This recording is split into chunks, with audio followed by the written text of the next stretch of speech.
পদের মোহ, ক্ষমতার মোহ, এটা তো আরো খারাপ জিনিস। একটা মানুষ যখন কোনো পজিশনে থাকে, ওই পজিশন টিকে রাখার জন্য সে সব কিছু করতে পারে। সে মিথ্যাকে সত্যে পরিণত করতে পারে, সে দুনিয়াটাকে উলট পালট করে দিতে পারে। মর্যাদার জন্য মানুষ কি না করতে পারে। নফসে আম্মারা, যেটা এই নফসে আম্মারা যত কিছুর লিডার, যত কিছুর কি লিডার, এগুলো সবার লিডার হলো নফসে আম্মারা। এইভাবে রাসূলুল্লাহ সাল্লাল্লাহু আলাইহি ওয়াসাল্লামের হাদিস আসছেন, রাসূল সাল্লাল্লাহু আলাইহি ওয়াসাল্লাম এক যুদ্ধ থেকে, এক জিহাদ থেকে যখন ফিরতেছিলেন, তখন এই হাদিসটা এভাবে আসছেন, রাজা'না মিনাল জিহাদিল আসগরে ইলাল জিহাদিল আকবর।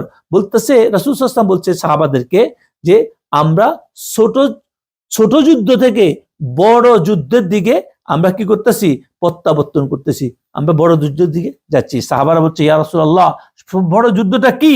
আর বড় যুদ্ধটা হলো আমাদের নফসের বিরুদ্ধে যুদ্ধ করা।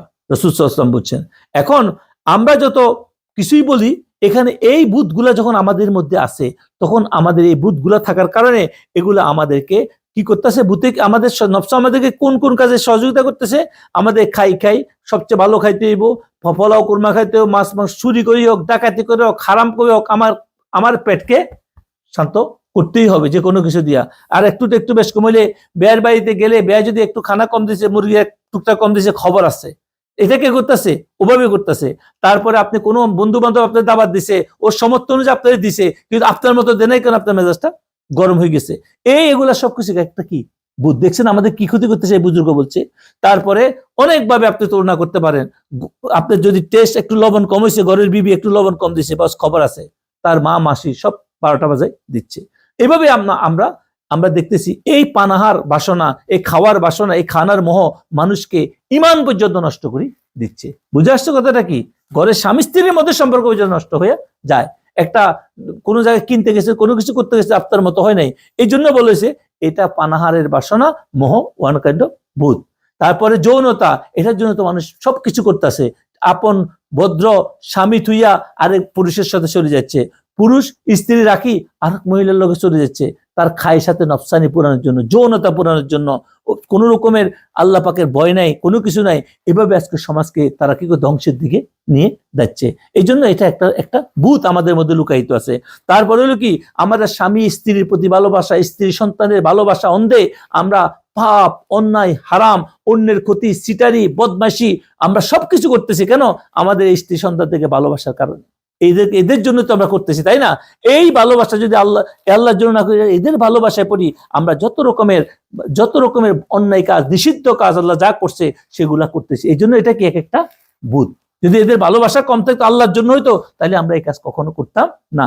তারপরে যেটা বলেছে প্রাচুর্যের মোহ, ধন সম্পদ আমার থাকতে হবে, আমি বড় সম্পদশালী হইতে হবে, সমাজ আমাকে সম্পদশালী বলতে হবে, এই সম্পদ টিকে রাখার জন্য, এই ধন টিকে রাখার জন্য আমি যত রকমের ছিটারি করা দরকার আছে, মানুষের সাথে প্রতারণা করা দরকার আছে, যত কিছু করা আছে, আমি সেটা করতে বাধ্য। সেখানে আমি যতই নামাজি হাদিসা বই না কেন, আমি সেটা করতে বাধ্য। তার মানে কি, এই প্রাচুর্য একটা ভূত।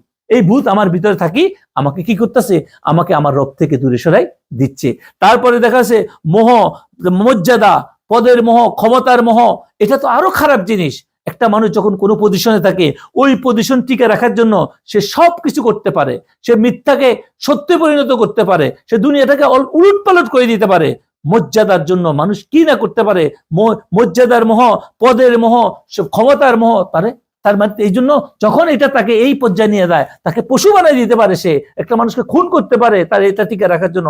একটা মানুষকে সে যে কোনো ভাবে তাকে মিথ্যা অজুহাত দিয়ে তাকে পাশায় দিতে পারে এটার জন্য। এই জন্য এটা একটা ভূত।